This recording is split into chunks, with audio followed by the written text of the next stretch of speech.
ladies and gentlemen. This is Smarty Bob here in Central Indiana. This is my fourth time for this video.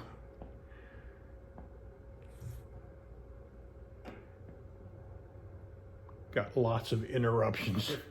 It may be a little difficult video for me to make because I do have some reasons behind it. Let's talk about back in the day in the 1930s. First of all, I'm smoking a Kloss by Masterpiece, great smoking pipe, except sometimes it starts to gurgle. And Phil Revere, if you're out there, tell me why this thing gurgles. Everything looks good as far as hole and drill and everything like that. Is it not big enough or what? Why does a pipe gurgle? Yeah. I'm smoking some Prince Albert.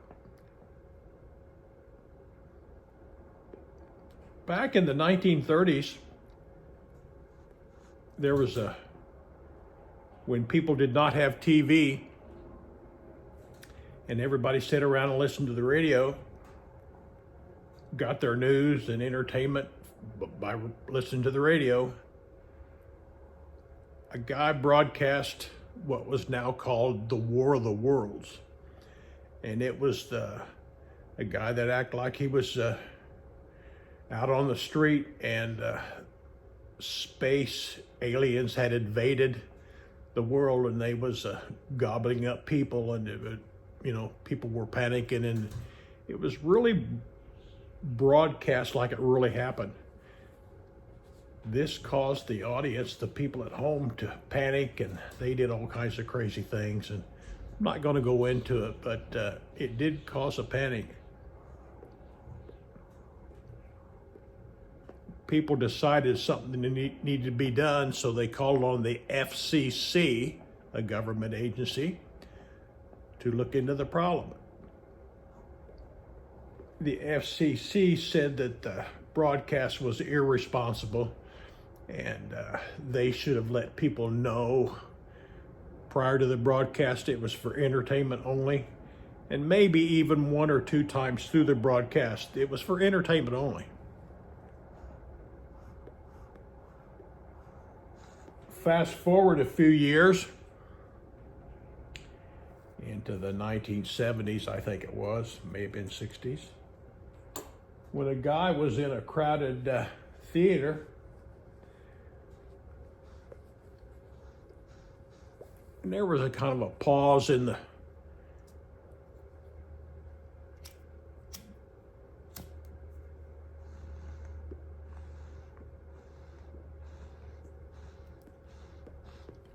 the action,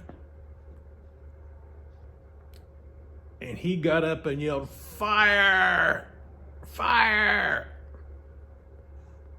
And the people believed there was a fire, and everybody got up and started panicking to get out and tripping over one another. And people got smashed and crushed, and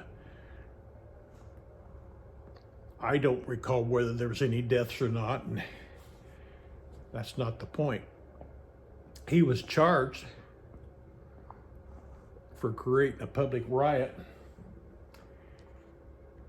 and in his defense, he said he was protected by the Constitution by free speech.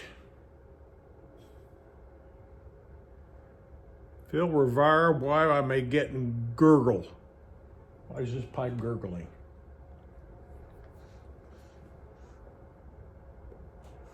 The judge in the court looked at it and says, yes, you have the right to free speech, but you also can be held accountable for what you say.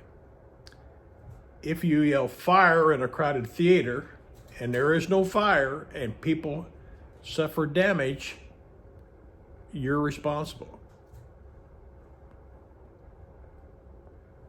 Now, since that ruling, a lot of things changed. First of all, theaters had to have a little bit more lighting so people weren't completely in the dark. Second of all the exits had to be lit up, and you could only seat so many people in a facility that had so many exits where they could properly get out. So we're responsible for what we say.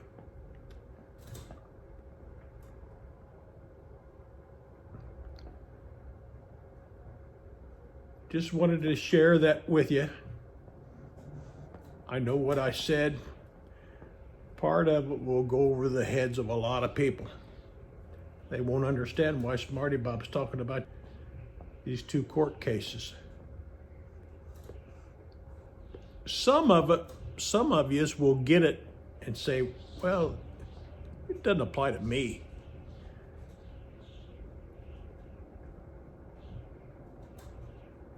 Others will get it and say, I don't give a shit.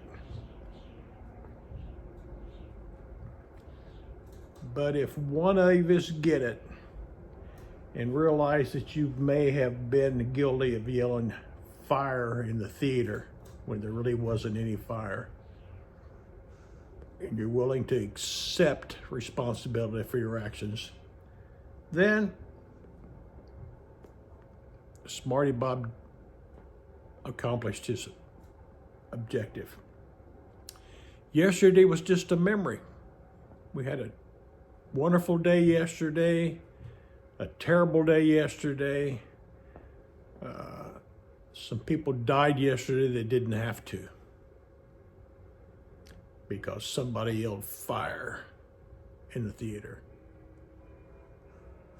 Tomorrow's just a promise.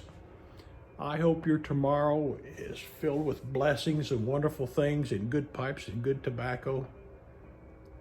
But today here in central Indiana, it's partly cloudy. It's in the upper 40s. I got a pipe going even though it's gurgling.